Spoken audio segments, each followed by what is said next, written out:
আচ্ছা, আজকে তোমাদের জীবের শ্রেণীবিন্যাসের দ্বিতীয় ক্লাস নেব 11-এ। তা আগের দিন আমরা জীবের শ্রেণীবিন্যাসের প্ল্যাটিহেলমিনথিস পর্যন্ত শেষ করেছিলাম, অর্থাৎ ফিতাকৃমি পর্যন্ত। তা হেলমিনথিস মানে কি বলেছিলাম সেটা তো মনে আছে নিশ্চয়ই, যে কৃমি, অর্থাৎ চ্যাপ্টা আকৃতির কৃমি যাকে বলা হয়েছিল প্ল্যাটিহেলমিনথিস। তা আজকে আমাদের যেটা শুরু হবে এরপর থেকে অমেরুদণ্ডীদের মধ্যে, অর্থাৎ অ্যানিলিডা বা আমাদের অ্যানিমেলিয়ার অন্তর্গত যতগুলো প্রাণী ছিল, যার মধ্যে আমরা প্ল্যাটিহেলমিনথিস পর্যন্ত শেষ করেছি। এরপরে রয়েছে Nematohelminthes, Annelida, Arthropoda, Mollusca, Echinodermata and chordata.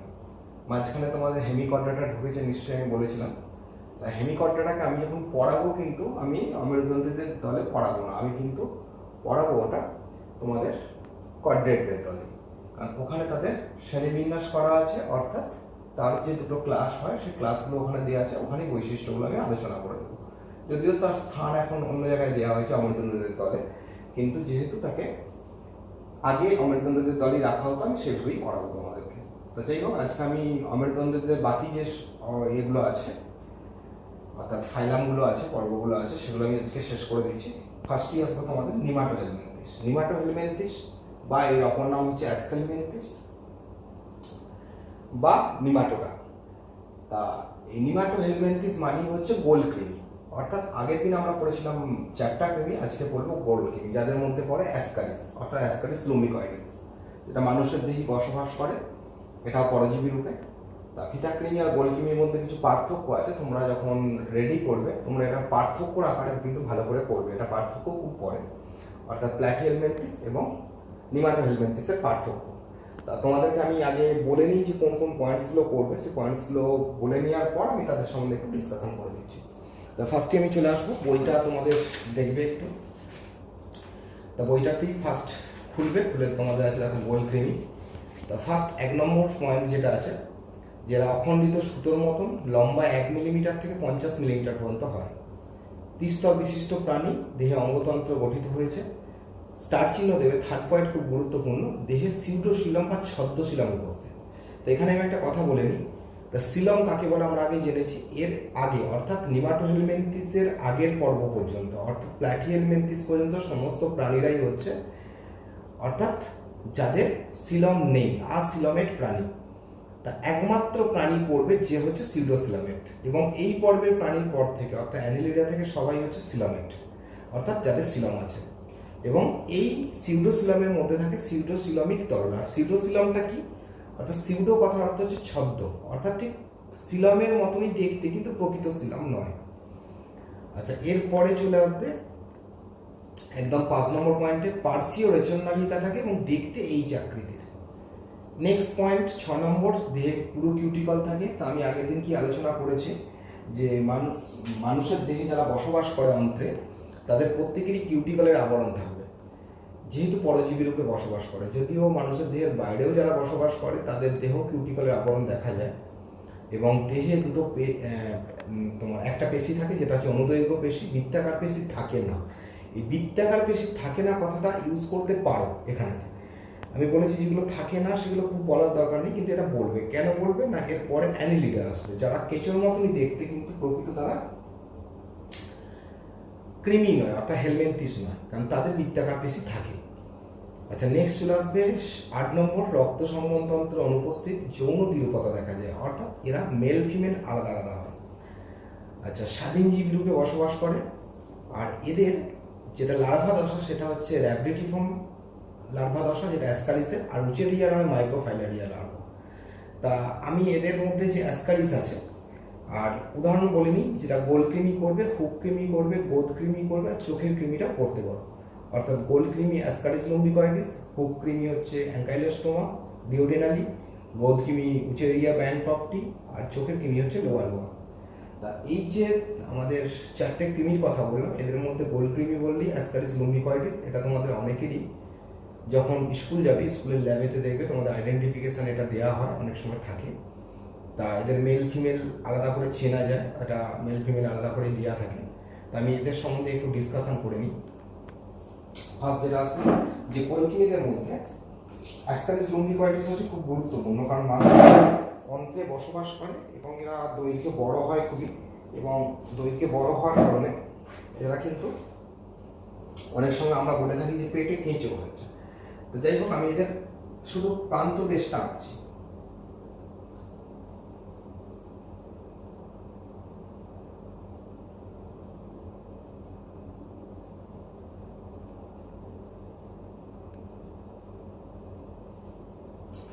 এটা হচ্ছে ফিমেল, এটা হচ্ছে মেল।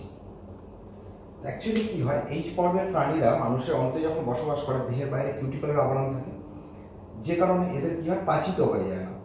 এবং এই যে অ্যাসকারিস লুম্বিকয়েডিস মানুষের অন্ত্রে যখন বসবাস করে, এদের লাইফ সাইকেল অত্যন্ত জটিল। কেন জটিল? কারণ এরা তোমাদের 12-এ রোগ স্বাস্থ্য চ্যাপ্টারে এদের লাইফ সাইকেল তোমাদের আমার পড়তে হবে, যে কারণে আমি এখন একটু ডিসকাশন করে নিচ্ছি। তাই এদের মেল ফিমেলকে চেনা যায় সহজে এই কারণে যে মেলেদের ক্ষেত্রে প্রান্ত দেশটা হবে বাঁকানো এবং তার এতে থাকবে স্পিকিউ বা পিনিয়াল সিটা থাকে। আর স্ত্রীদের ক্ষেত্রে প্রান্ত দেশটা হবে সোজা। তা এরা যেহেতু যৌন দ্বিরূপতা মেল ফিমেল থাকে, আলাদা আলাদা করে এদেরকে চেনা যায়।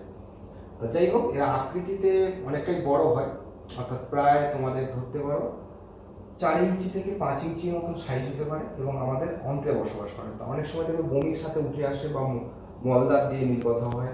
তা বেরিয়ে আসার সময় অনেক সময় নাক দিয়ে বেরোনোর সময় অনেক সময় আমাদের শ্বাসনালীতে চলে যেতে পারে, অবস্ট্রাকশন ঘটাতে পারে। তো যাই হোক, এরা অ্যাকচুয়ালি কিন্তু আমাদের সবজি, অর্থাৎ বিশেষ করে গাজর বা এই ধরনের যখন কাঁচা সবজি আমরা খাই, তাদের গায়েতে ডিমটা আটকে থাকে।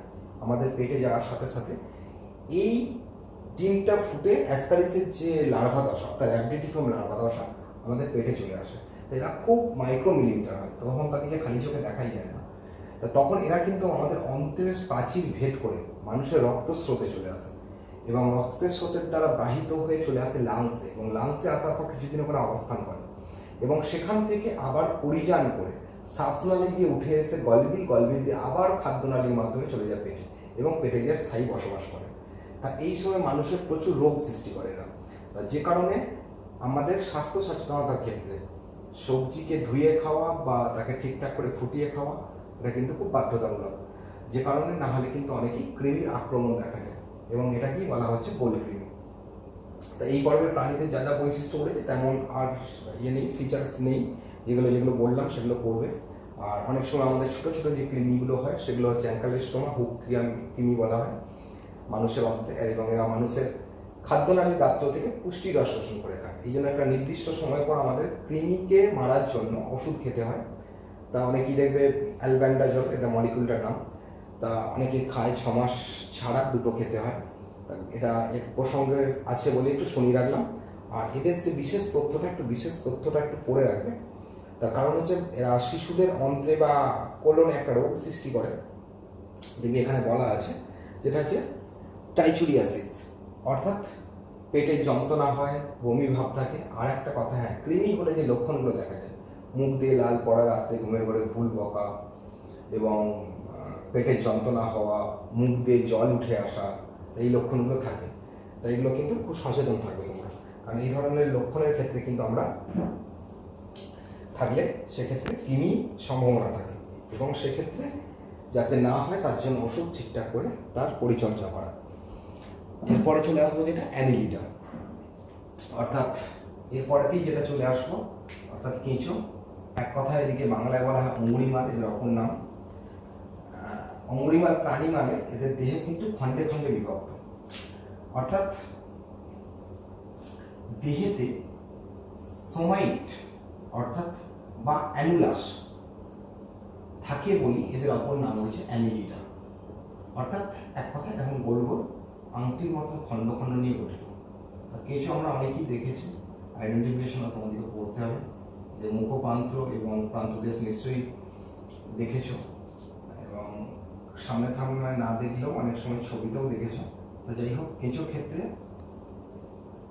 এই যে খণ্ডগুলো থাকে এগুলোকে বলে অ্যানুলাস, এগুলো থাকে বলে এদের নাম হয়েছে অ্যানিলিডা।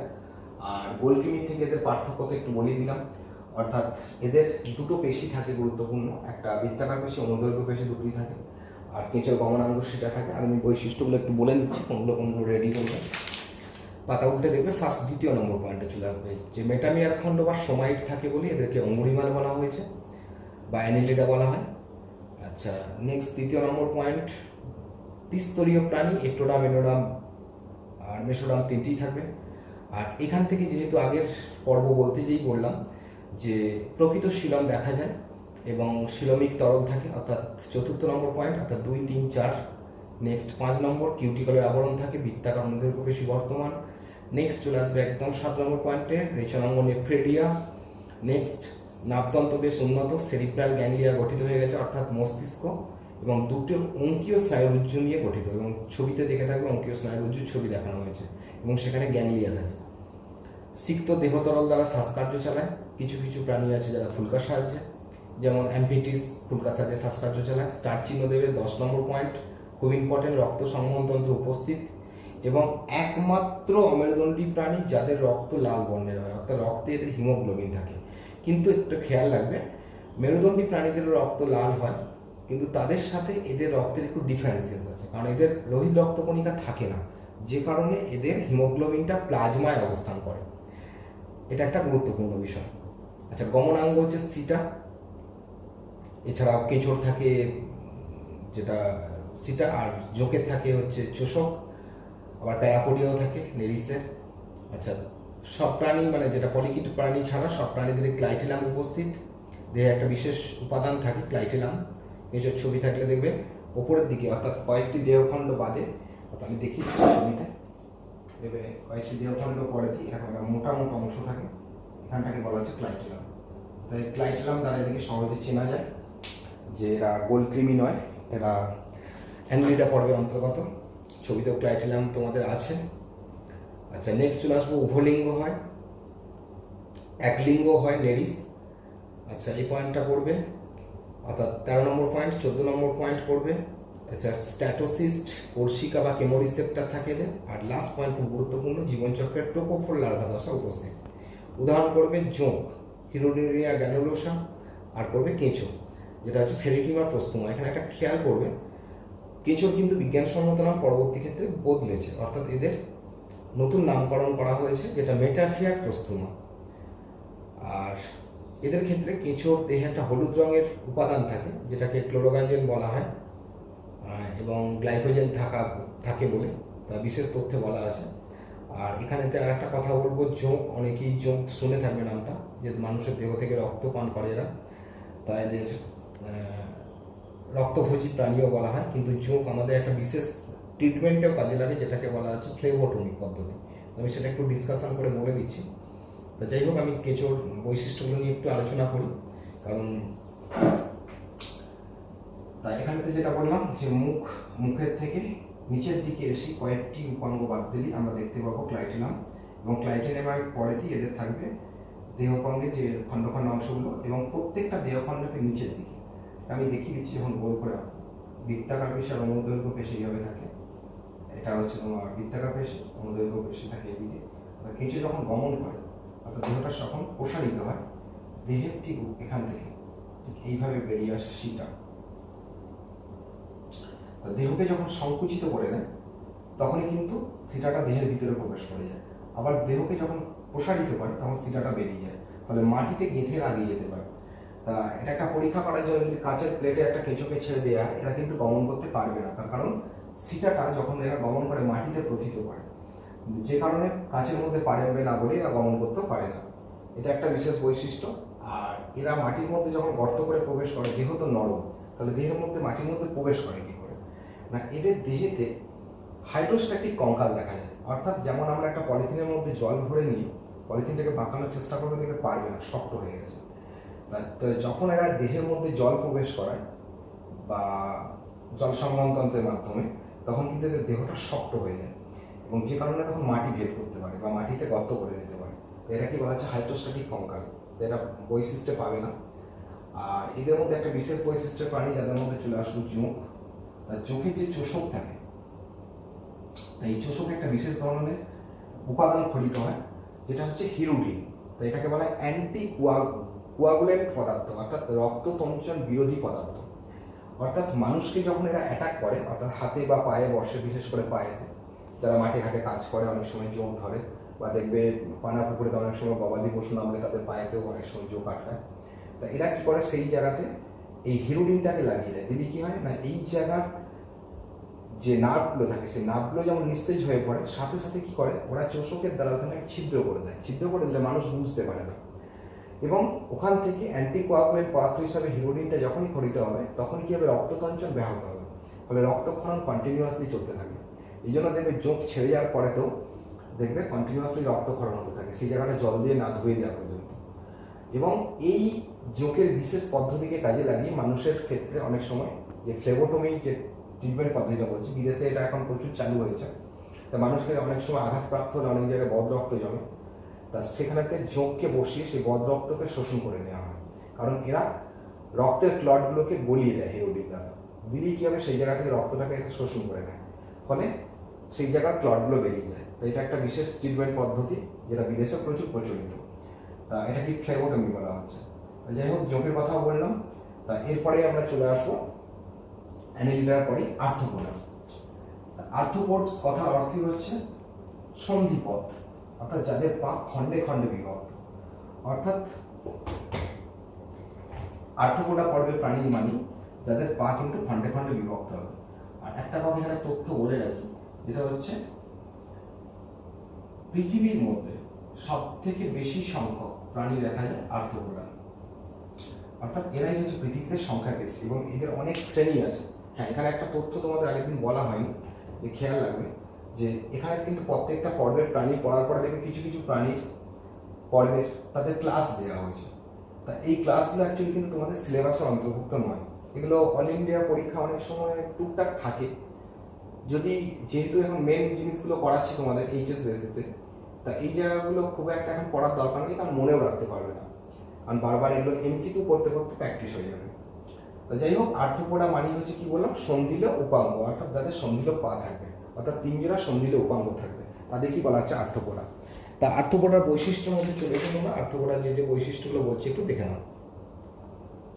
যাদের মধ্যে প্রথমেই চলে আসবে 2 নম্বর পয়েন্টটা, যে মস্তক, বক্ষ এবং উদরে বিভক্ত দেহ। তাহলে আমি অ্যাকচুয়ালি যে লাইনগুলোকে বলছি চেষ্টা করবে সেই লাইনগুলোকে আন্ডারলাইন করতে, তাহলে কি হবে, পুরো পয়েন্টসটা তোমাদের না করলেও চলবে। আচ্ছা, দেহের সেফালোথোরাক্স বা শিরবক্ষ এবং উদরে বিভক্ত।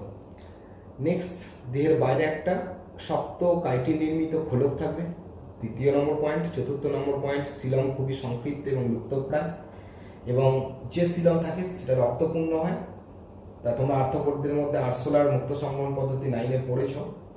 তা সেটা কি হিমোসিল বলা হচ্ছে, এবং এর মধ্যে যে রক্ত থাকে তাকে বলা হয়, পতঙ্গদের রক্তকে বলা হয় হিমোলিম, কারণ এটা বর্ণহীন রক্ত হয়। 5 নম্বর পয়েন্ট করবে, সন্ধিলে উপাঙ্গ থাকে সেই জন্য সন্ধিপদ। একদম চলে 8 নম্বর পয়েন্টে কিছু কিছু সন্ধিপদের প্রাণীর এখানে শ্বাসঙ্গের কথা বলা হয়েছে, যেমন পতঙ্গদের শ্বাসঙ্গ আর তোমার ট্রাকিয়া। কিছু কিছু হয় পুস্তক ফুলকা বা বুক গিল, যেমন রাজকাঁকড়া দেখা যায়, পুস্তক ফুসফুস বা বুক লাং, কাঁকড়া বিছে। কিছু কিছু প্রাণীর দেহত্বক। আর রেচন অঙ্গ হিসেবে থাকে ম্যালফিজার নালিকা পতঙ্গদের ক্ষেত্রে, সবুজ গ্রন্থি চিংড়ি, আর কক্সাল গ্রন্থি হচ্ছে মাকড়সার। এগুলোও তোমাদের 9-এ পড়েছিলেন। মুক্ত সংবহন পদ্ধতি দেখা যায় রক্তের।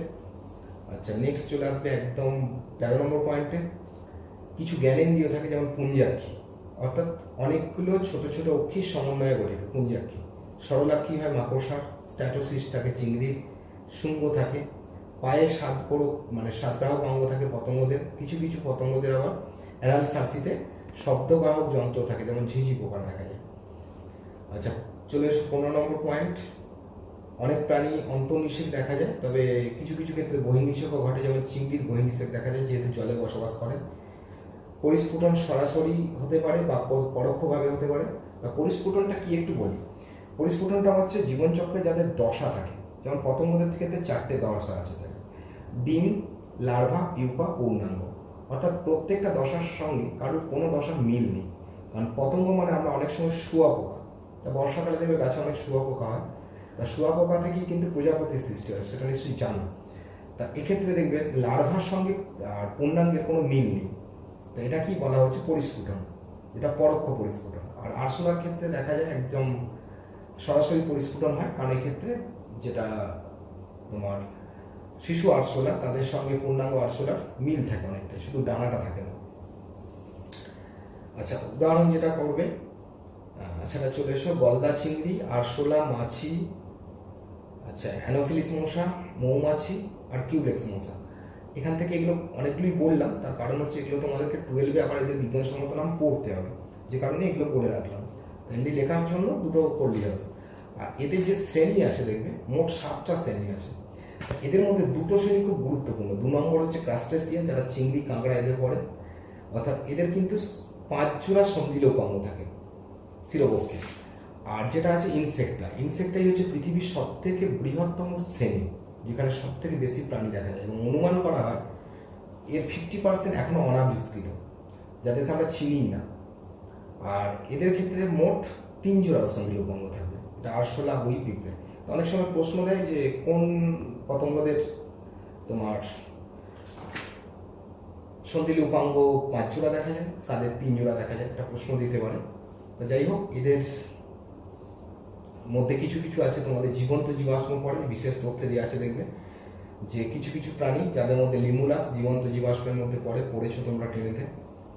আর এদের মধ্যেই আমাদের অর্থনৈতিকভাবে প্রচুর প্রাণী চাষ করা হয়, যেমন চিংড়ির চাষ করা হয়, যেটাকে বলা হয় prawn culture, sericulture, apiculture, lac culture, ঠিক আছে।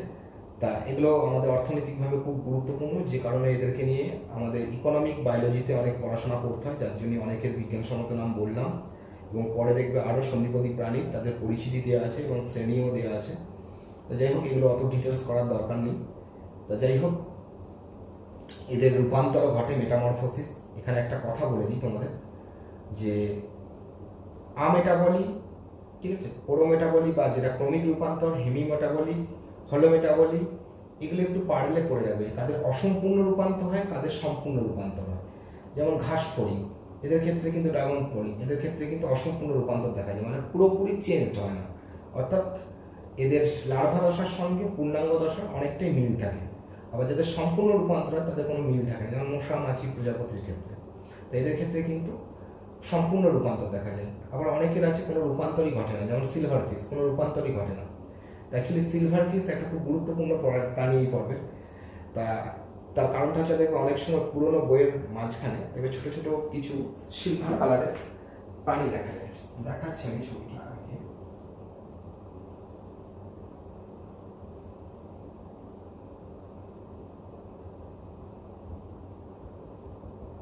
দেখবে এরকম প্রাণী আছে, ঠিক আছে। এবং যারা বইয়ের মধ্যে দেখবে ঘুরে বেড়ায়, তা এগুলো কি বলে silver fish. Actually silver fish কিন্তু কোনো মাছ নয়, এটা মাথায় রাখবে। অনেক সময় প্রশ্ন দেয় যে সিলভার ফিশ কোন পর্বের প্রাণী, এটা খুব গুরুত্বপূর্ণ পড়ে। তো যাই হোক, এদের ক্ষেত্রে কিন্তু কোনো রূপান্তরই দেখা যায় না। এদের ক্ষেত্রে বিশেষ বৈশিষ্ট্যের আলোচনা করার কিছু নেই, কারণ কাইটিন নির্মিত খোলক এবং তাদের সন্ধিলে উপাঙ্গ এবং বিশেষ করে যে তথ্যগুলো বললাম, অর্থাৎ এদের শ্বাসঙ্গ, রেচনাঙ্গ, ঠিক আছে, এগুলো পড়তে হয়। এবং জ্ঞানেন্দ্রিয়গুলো পড়ে অনেক সময় শর্ট কোশ্চেন আকারে, এগুলো আগেও পড়েছো তোমরা, সেই জন্য ডিটেলস আমি আলোচনায় যাচ্ছি না। নেক্সট চলে আসবে এরপরেতে মোলাস্কা।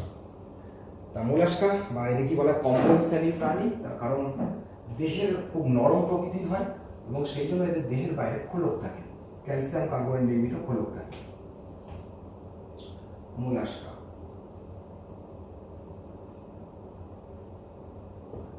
শামুক, ঝিনুক নিশ্চয়ই দেখেছো, অনেকে খেয়েওছো, ঠিক আছে। মিঠা জলের শামুক যেমন অ্যাপেল স্নেল, ইউনিও অর্থাৎ ঝিনুক, অনেক সময় গেরি, গুগলি নাম শুনেছো, সেগুলো অনেকেই খেয়েছো। এগুলি মোলাস্কা পর্বের প্রাণী। তা মোলাস্কা পর্বের প্রাণী মানে হয় দেহ নরম, অর্থাৎ দেহের ভিতরটা খুব নরম প্রকৃতির হয় বলে দেহের বাইরে ক্যালসিয়াম কার্বনেট নির্মিত খোলক থাকে। এটা একটা গুরুত্বপূর্ণ।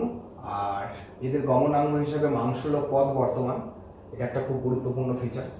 এদের মতো আমি একটু শামুকের বৈশিষ্ট্য নিয়ে দেখাবো যে শামুকের ক্ষেত্রে কি হয়। তা এরা বেন্থস প্রকৃতির প্রাণী হয়, ঠিক আছে, অর্থাৎ জলের তলদেশে বসবাস করে, সাঁতার কাটতে পারে না। যারা সাঁতার কাটে তাদেরকে নেকটন বলা হয়, আর যারা সমুদ্রের তলদেশে বসবাস করে তাদেরকে বেন্থস বলা হয়। তো যাই হোক, এরা বেন্থস প্রকৃতির প্রাণী। আর এদেরকেও বিশেষ করে ম্যালাকোলজি অর্থাৎ শামুক সংক্রান্ত বিদ্যাকে বলা ম্যালাকোলজি। তা আমাদের দেশে কিন্তু ঝিনুকের চাষ অর্থাৎ মুক্ত উৎপাদন পদ্ধতি খুব গুরুত্বপূর্ণ, যেটাকে পাল কালচার বলা হয়।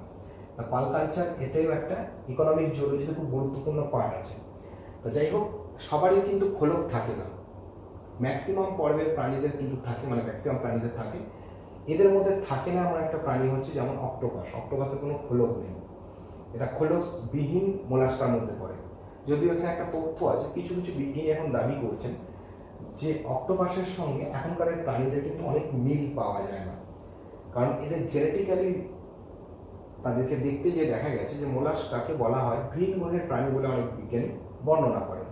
তো যাই হোক, তাদের সাথে মোলাস্কার অনেকটাই মিল থাকে না, এবং অমেরুদণ্ডীদের মধ্যে সব থেকে বুদ্ধিমান প্রাণী বলে মানা হয় অক্টোপাসকে, এবং এদের অপর নাম হচ্ছে ডেভিল ফিশ। তো যাই হোক, তোমাদের ডেভিল ফিশ মানে শয়তান মাছ বলা হয়। তো এটাও তোমাদের অনেক সময় দেয় কোশ্চেনে, ডেভিল ফিশ কাকে বলা হয়। যেমন সিলভার ফিশের কথা বললাম, ডেভিল ফিশ। দেখ, সমুদ্রের ক্ষেত্রে অনেক বৈশিষ্ট্য আছে, আমি আগে ফিচার্সগুলো বলে নিই, তারপর আমি তারপর বর্ণনায় আসছি। মোলাস্কার মধ্যে হ্যাঁ আর একটা হচ্ছে দেহের ভিতরে খোলক থাকে, এরকম একটা আছে, যেমন তোমাদের ললিগোসেপিয়া, এদের আবার দেহের ভিতরে খোলক থাকে, তার উপরে আবার আবরণ থাকে। তো যাই হোক, খোলকবিহীন যেমন বললাম, খোলক ভিতরে থাকে, আবার খোলকযুক্ত, এদের অনেকগুলি বললাম। তা ফার্স্ট 1 নম্বর পয়েন্ট বাদ দিয়ে তোমাদের একদম 2 নম্বর, ত্রিস্তরীয় প্রাণী, প্রকৃত শিলম দেখা যায়, হিমশীল থাকে, মাংসল পদ, মস্তক এবং ভিসারাল মাস নিয়ে গঠিত। 5 নম্বর পয়েন্ট স্টার চিহ্ন দেবে, যে ভিসারাল মাস ম্যান্টেল পর্দা বা পেরিলিয়াম নামক পর্দা দ্বারা আবৃত, এবং ভিসারাল মাসের মাঝখানে ফুলকা অবস্থিত। তা শামুকের ফুলকা হচ্ছে অ্যাকচুয়ালি প্যাপুলি বলা হয় এদের ফুলকাকে। আচ্ছা, ম্যান্টেল পর্দা থেকে ক্যালসিয়াম কার্বনেট জাতীয় এক ধরনের রস নিঃসৃত হয়, যেটা দেহের বাইরে খোলক সৃষ্টি করে, এবং এখানেই দেখবে বলা আছে অক্টোপাস ডরিসের খোলক থাকে না, আর দেহের অভ্যন্তরে খোলক থাকে, সেপিয়াল, অলিগো ইত্যাদি। পৌষ্টিক নালী সুগঠিত, 7 নম্বর পয়েন্ট, এবং অনেক সময় বাক্কাল মাসের দাঁতের মতন সারিবৃত্ত র্যাডিউলা দেখা যায়। অ্যাকচুয়ালি শামুকের দাঁতকে বলা যায়, আমি ছবিটা একটু আঁকছি, আমার চেষ্টা করবো পাশে থেকে যখন করবে তখন এটা একটু এঁকে রাখা।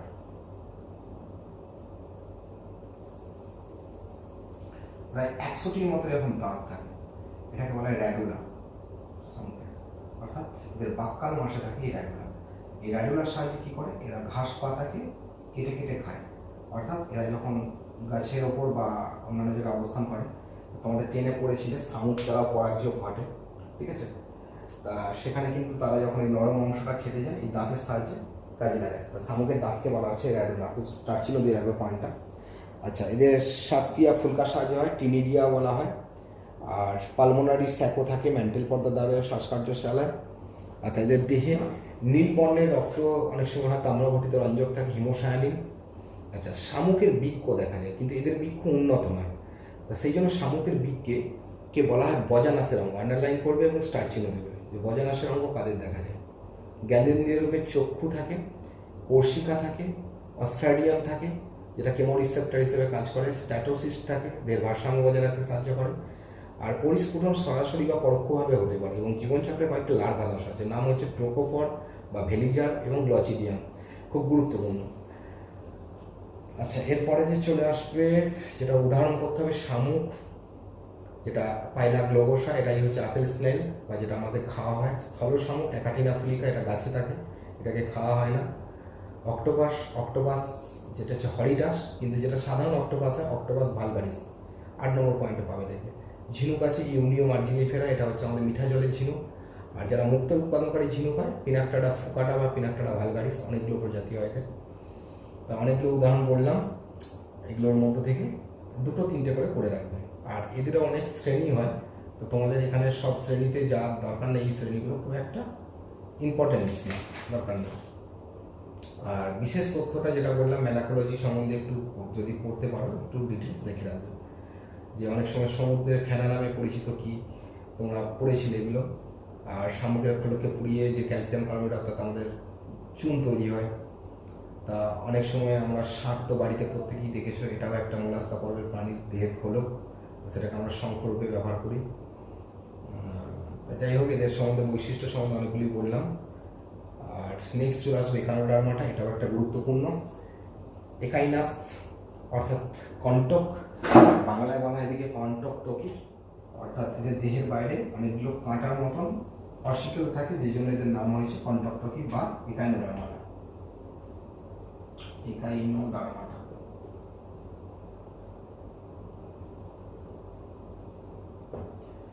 একাইনোডার্মাটা পরের প্রাণীদের একটু দেখিয়ে রাখি।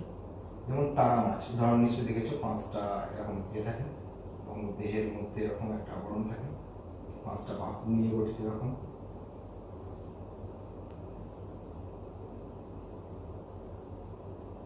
সমুদ্রের ধারে বেড়াতে গেলে অনেক সময় তারা মাছ দেখে থাকবে।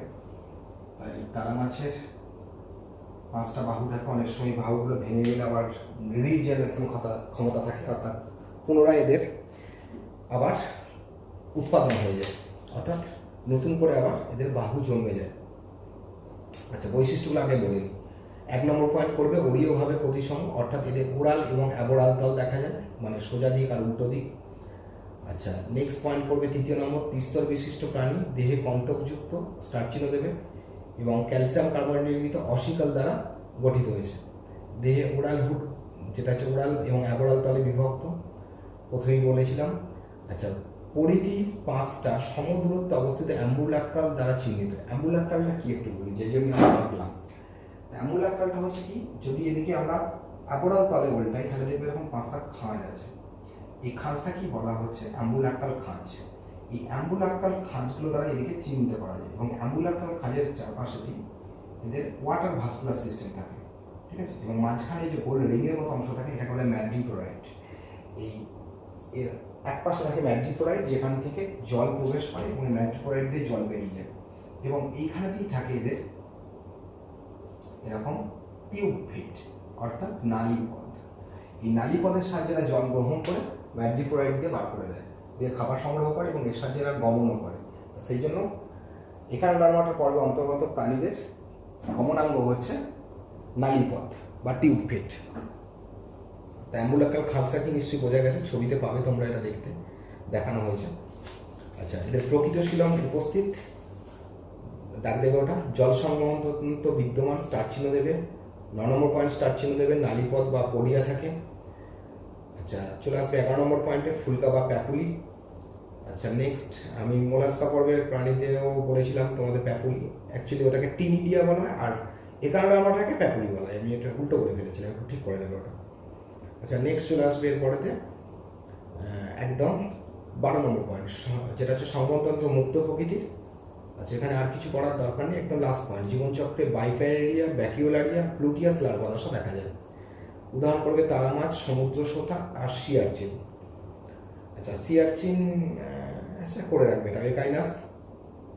তারা মাছের হচ্ছে অ্যাস্টেরিয়াস রুবেন্স, আর সমুদ্র শোষা হচ্ছে কিকোমারিয়া ফন্ডোসা, অর্থাৎ শোষার মতন দেখতে বলি তাদেরকে বলা হয়েছে সমুদ্র শোষা নাম দেওয়া হয়েছে। আচ্ছা, এটা এছাড়া তোমাদের বেটেল স্টারও পড়ে এদের মধ্যে, সেটাও দেখতে পারো। সমুদ্র লিলি বলা হয়, সি আর্চিন থাকে, খুব গুরুত্বপূর্ণ প্রাণী। এটা পরে পাবে, কেন বিশেষ কিছু প্রাণীর নাম এদের সাথে আমি আলোচনা করব না, কারণ সেগুলো একটু আলাদা লাস্ট ক্লাসে আমি বলে দেবো। কিছু কিছু এদের পর্বের প্রাণীদের বিশেষ বৈশিষ্ট্য থাকে। আচ্ছা, এর সাথে আমি আজকে তোমাদের একটা অন্য ক্লাসও এর সাথে আমি অ্যাড করে দিচ্ছি, যে অ্যাকচুয়ালি মোলাস আমাদের কর্ডেটার সাধারণ বৈশিষ্ট্য। তা সেই জন্য পরের দিন থেকে আমরা কর্ডেটটা তাহলে সেরে নিতে পারবো। আমি কর্ডেটের সাধারণ বৈশিষ্ট্য বলতে যে আমি কর্ডেট একটা ছবি আঁকছি, এই ছবিটা তোমার খাতায় এঁকে নেবে, এঁকে প্র্যাকটিস করবে। অ্যাকচুয়ালি কর্ডেট কাদের বলা হয়।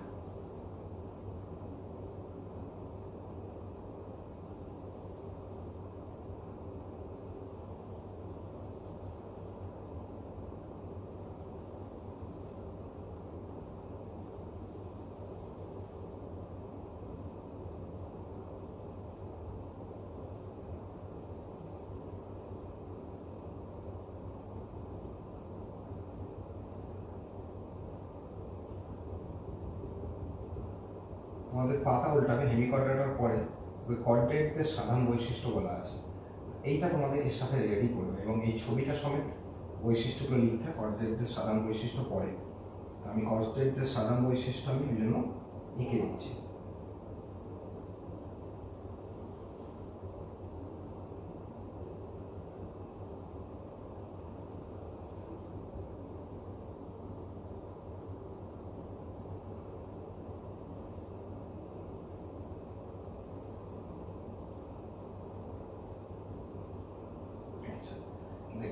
কর্ডেটদের সাধারণ বৈশিষ্ট্য বলতে গেলে যে সকল প্রাণীদের জীবনচক্রের যে কোনো দশায় যদি নোটোকর্ড থাকে, তাহলে সেই সকল প্রাণীদের আমরা বলবো কর্ডেট। অর্থাৎ জীবনচক্রের যে কোনো দশা, মানে লার্ভা দশাতেও থাকতে পারে অথবা পূর্ণাঙ্গ দশাতেও থাকতে পারে, অথবা কারো ক্ষেত্রে দেখা যায় লার্ভা দশা আছে পূর্ণাঙ্গ দশায় নেই, তাহলে সেই সকল প্রাণীদের আমরা কর্ডেট বলবো। তা কর্ডেটের 4টে প্রধান ফিচার্স হয়, আমি দেখিয়ে দিচ্ছিলাম। পৃষ্ঠদেশে ফাঁপা স্নায়ুরজ্জু থাকবে, অর্থাৎ স্নায়ুরজ্জুটা হবে ফাঁপা। তাহলে যাদেরই ফাঁপা স্নায়ুরজ্জু আছে তাদেরকেই আমরা বলবো কর্ডেট। তাহলে এক কথায় হচ্ছে ফাঁপা স্নায়ুরজ্জু বর্তমান। দ্বিতীয় নম্বর হচ্ছে নোটোকর্ড। জীবনচক্রের যে কোনো দশায় নোটোকর্ড থাকতে হবে। আচ্ছা, গলবিলীয় ফুলকা ছিদ্র, অর্থাৎ গলবিলীয় ফুলকা ছিদ্র থাকবে। তোমরা টেনেতে যখন ভ্রূণের পরিস্ফুটনগত তোমাদের অভিব্যক্তি চ্যাপ্টার পড়তে যেতে হবে, গলবিলীয় ফুলকা ছিদ্রের কথা বলেছিল, যে গলবিলীয় ফুলকা ছিদ্র থাকবে, ফুলকা ছিদ্রের কথা পড়েছিল। আর পায়ু, এটা হচ্ছে পায়ু, পায়ু পরবর্তী লেজ থাকবে প্রত্যেকটা, অর্থাৎ পায়ু পরবর্তী লেজ। এই 4টে বৈশিষ্ট্য থাকলে তাদেরকে আমরা বলবো নোটোকর্ড। তা তোমাদের কর্ডেটের সাধারণ বৈশিষ্ট্য বলতে গেলে এই 4টে বৈশিষ্ট্য বলতে হবে। তাহলে কি কি বললাম? 1 নম্বর হচ্ছে ফাঁপা স্নায়ুরজ্জু, পৃষ্ঠীয় ফাঁপা স্নায়ুরজ্জু। আচ্ছা, জীবনচক্রের যে কোনো দশায় নোটোকর্ড, গলবিলীয় ফুলকা ছিদ্র এবং পায়ু পরবর্তী লেজ। এই 4টে বৈশিষ্ট্য যাদেরই আছে সেই সকল প্রাণীদেরই আমরা বলবো কর্ডেট। তাহলে এটাই হচ্ছে কর্ডেটদের সাধারণ বৈশিষ্ট্য। তোমরা পাতা উল্টি দেখতে কর্ডেটদের সাধারণ বৈশিষ্ট্যের ছবি দেখানো আছে। আমি যে পয়েন্টসগুলো বললাম এই 4টে পয়েন্টস বলতেই হবে, এই 4টে পয়েন্টস দাগ দেবে। 1 নম্বর পয়েন্ট, 2য় নম্বর পয়েন্ট, 3য় নম্বর পয়েন্ট, আর দেখবে শেষের দিকে এসে লেজের কথা বলা হয়েছে 12 নম্বর পয়েন্টে, পায়ু পরবর্তী লেজ বর্তমান। ঠিক আছে, এই পয়েন্টস 4টে বাদ দিয়ে বাকি পয়েন্টস যদি কিছু তোমরা বলতে চাও বলতে পারো। শিলম তো থাকবেই, হৃৎপিণ্ড থাকবে, কমন কিছু বৈশিষ্ট্য আছে সেগুলো তোমরা অ্যাড করে দিতে পারো। কিন্তু এই 4টে বৈশিষ্ট্য না বললে তাদেরকে আমরা কিন্তু কর্ডেট বলতে পারি না। তা যাই হোক, তোমাদের আজকে এখান পর্যন্তই থাকছে, এবং যে পর্বগুলো বললাম সেই সব পর্বের প্রাণীদের বৈশিষ্ট্যগুলো খুব ভালো করে রেডি করবে, কারণ ডিটেলস যত পড়তে পারবে ততটাই ভালো। কারণ এমসিকিউ পড়তে গেলে নাহলে কিন্তু তোমাদের হোঁচট খেতে হবে। যে কারণে কিন্তু আমি বারবার এগুলোকে বৈশিষ্ট্যগুলোকে পড়ার জন্য বলবো। কিন্তু যখন হয়তো তোমাদের পড়বে, যে হয়তো বলবো অ্যানিলিডা পর্বের কয়েকটি বৈশিষ্ট্য শনাক্ত করে, 4টি বৈশিষ্ট্য, তা সেখানে 4টি নয়, তোমাদেরকে কিন্তু 8টা দিতে হবে। 9-এ যা করেছো, কিন্তু 11-এর ক্ষেত্রে 7-8টা তো তোমাদেরকে দিতেই হবে।